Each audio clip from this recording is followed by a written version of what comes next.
عندنا كلمة الأيد، داود ذا الأيد. وعندنا قوله تعالى والسماء بنيناها بأيد. سورة صاد كتبت بياء واحدة، الياء، داود ذا الأيد. وسورة الذاريات والسماء بنيناها بأيد كتبت بياءين.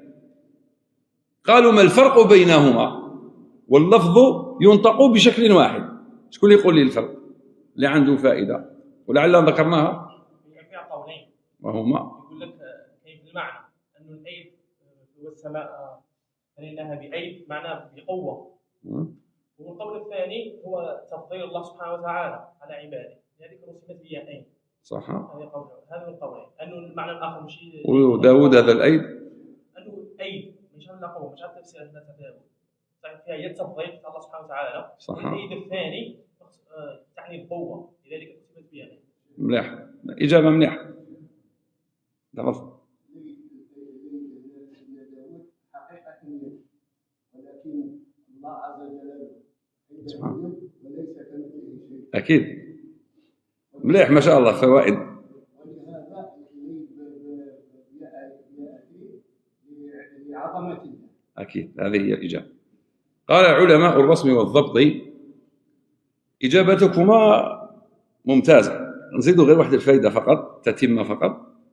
قالوا أن كتابة والسماء بنيناها بأيد، الياء الأولى أو الثانية هي الزائدة. نحن نعطيكم من الفائدة على الرسم.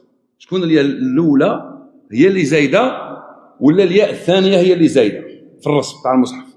الصحابة رضي الله عنهم لما كتبوا المصحف مجرد لا نقط ولا شكل، لكن لهم القدرة على القراءة. وهذه من فوائد الصحابة رضي الله عنهم الكبار، كانوا يقرؤون دون نقط ودون شكل.